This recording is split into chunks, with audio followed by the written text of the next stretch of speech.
심플해진 야당의 표적. 이 제목이 힌트입니다. 심플. 법사위는 한동훈 전쟁이었습니다. 최강욱 의원과 한동훈 장관이 당신이 가해자다, 내가 피해자다 라고 공방을 벌였습니다. 소위 가해 피해 공방입니다. 거두절미 직접 들어보시죠.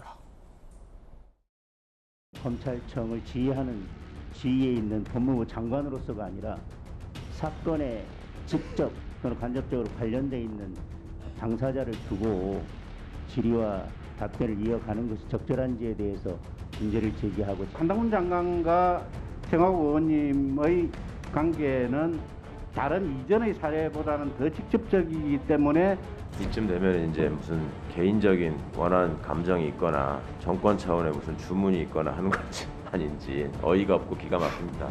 한동훈 장관과 저와의 개인적인 관계를 자꾸 부각시키는지는 모르겠는데, 한동훈 장관과 저는 검사와 피해자를 우리가 만난 적이 있습니까? 제가 지휘한 사건으로 기소되셨죠. 또 제가 피해자고. 본인은 피해자라고 주장하지만 기소되셨잖아요. 내가 더 피해자라고 보는 그러니까 이해 충돌이 있다는 얘기입니다. 어디 끼어들어가지고 지금 신상 발언하는데 아니, 지금 그런 태도를 바꾸란 지금 말입니다. 이런 상황이 최강욱 의원께서 기소된 사건은 큰 틀로 두 개인데요. 조국 전 장관 관련한 사건 부분은 제가 반부패 부장으로서 기소에 직접 관여했고요.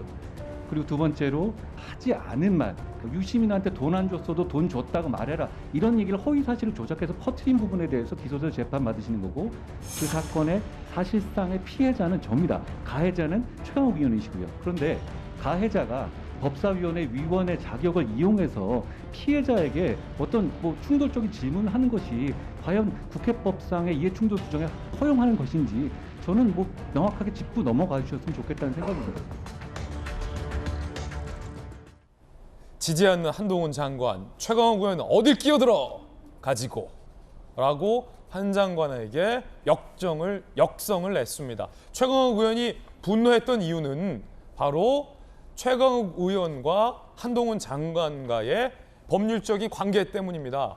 한 장관의 주장에 따르면 이해 충돌의 문제가 있다, 소지가 있다. 즉, 한 장관이 연루되어 있는 사건의 가해자격인 최강욱 의원이 법사위원으로 이 자리에 앉아서 질의하는 것이 적절치 않다는 게 한 장관의 주장이고, 이에 대해서 최강욱 의원은 전혀 문제가 될 거 없다, 기소된 사람이 어디나 하나뿐이냐라고 맞서고 있는 상황입니다. 이해 충돌의 문제, 이걸 두고 어딜 끼어들어가지고 라는 신경전까지 나온 건데, 자, 검사 출신의 김광삼 변호사님, 이해 충돌의 소지가 있느냐 없느냐를 두고 최강욱 의원과 한동훈 법무부 장관의 주장이 맞서고 있습니다.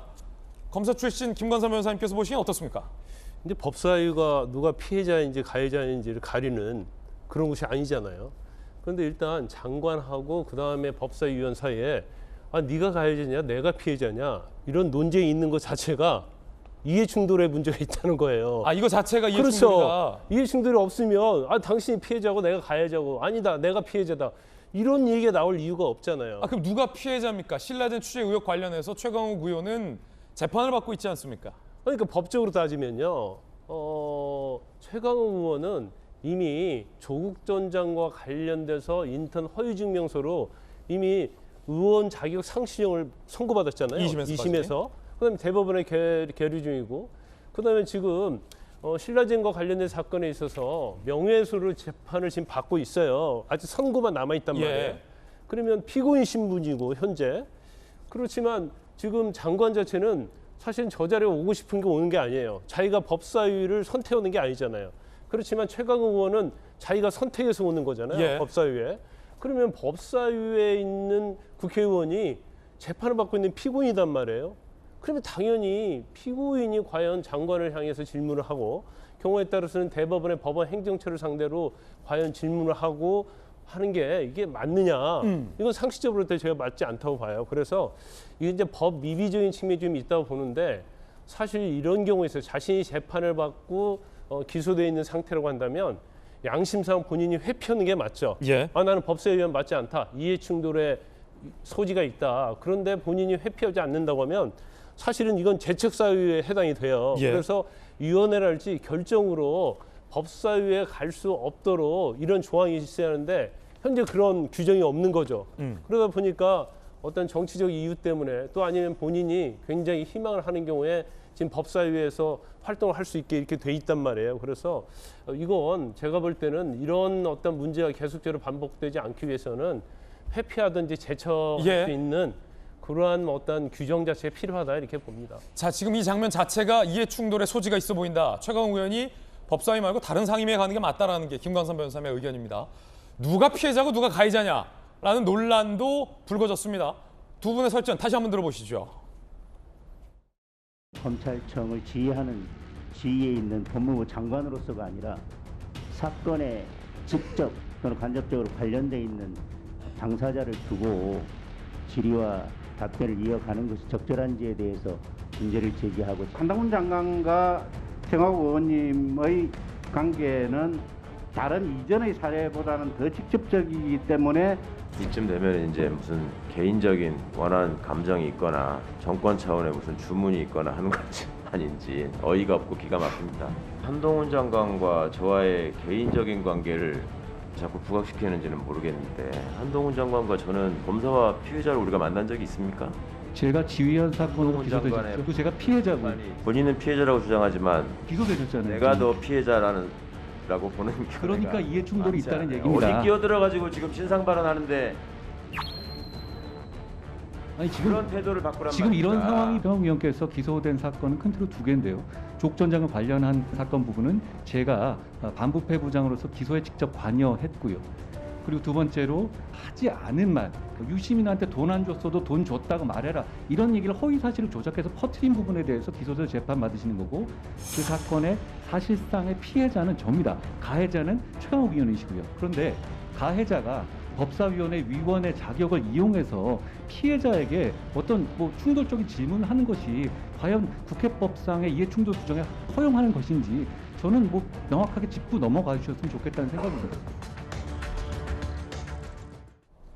한동훈 장관의 주장은 이해 충돌이다. 첫 번째는 조국 사건과 관련해서 본인이 수사를 지휘했었던 사건과 관련돼서 기소가 된 사람이 최강욱 의원이기 때문에 첫 번째로 이해 충돌이고 피해자 가해자 논란에서 최강욱 의원의 소위 허위사실 유포 혐의로 누군가의 명예가 훼손되었다라는 사건과 관련해서 최강욱 의원이 가해자로 재판을 받고 있고 그 사건의 사실상의 피해자는 나이기 때문에 이 또한도 이해 충돌이다라는 걸 명확히 따져달라라는 게 한 장관의 주문사항이었습니다. 이에 대해서 최강욱 의원은 끼어들지 말라.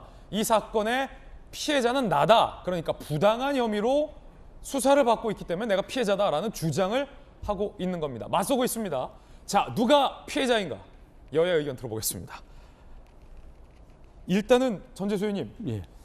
법률적으로 보면 최강욱 의원이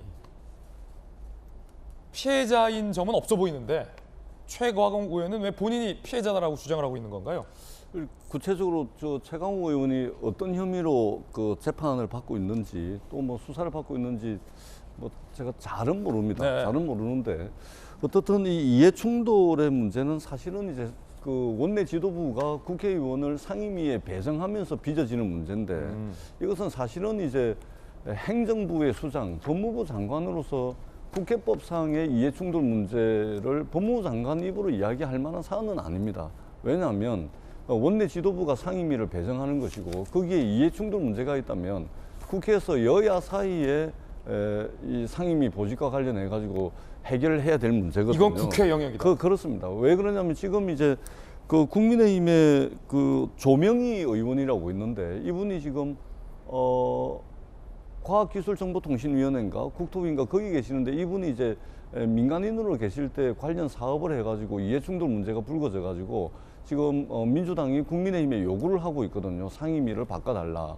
그다음에 그 이전에 이제 박덕흠 의원도 이제 이해충돌 논란이 있어서 여야 사이에 논쟁이 됐던 적이 있거든요. 예. 그렇기 때문에 이 국회법상의 이해충돌의 문제는 사실은 국회 여야 지도부 사이에서 원내에서 이제 해결해야 될 문제지 이제 법무부 장관이 이야기할 만한 사안은 분명히 아닌 것 같습니다. 그리고 법무부 장관은 대통령으로부터 임명받은 사람이잖아요. 근데 국회의원은 주민들이 유권자들이 선거를 통해서 직접 선출한 사람이고 직접 선출했다라는 권력의 정통성을 가지고서 임명된 장관, 그러니까 법무부를 이제 감독하고 말하자면 견제하고 그런 기관이거든요. 그러니까 법무부는 국회 피감기관입니다. 피감기관의 장이 국회법을 해석을 해가지고 앉아 있는 감시기관에 국회의원을 향해서 이해충돌 문제니까 질문하지 말아라. 이런 것은 제가 볼 때는 적절하지 않은 것 같다. 제가 법무부 장관이라면 그렇게 답변하지 않을 것 같습니다. 예. 앞서서 이제 조명희 의원 같은 경우는 이제 국토교통위원회. 국토위. 예, 국토위 당시의 이야기였죠. 자, 박정아 의원님, 네. 최강욱 의원은 본인이 피해자다라고 주장을 하고 있고 한 장관은 아니, 어떻게 최 의원이 피해자가 될 수 있냐, 가해자지. 어떻게 보십니까? 저는 뭐 법률 전문가는 아닙니다만은 뭐 결국에는 우리 시청자 여러분들이 판단하실 거라고 봐요. 우선은 한동훈 장관은 그 소위 말하는 검언 유착 관련해서 2년 수사 받다가 이제 무혐의 처분을 받은 거고, 우리 최강욱 의원은 2020년 4월 SNS를 통해서 이런 글을 남깁니다. 이 전 기자가 이철 밸류인베스트 코리아 대표에게 눈 딱 감고 유시민에게 돈을 건네줬다고 해라. 그리고 유시민의 집과 가족을 털고 유시민이 이사장을 맡은 노무현 재단도 압수수색한다.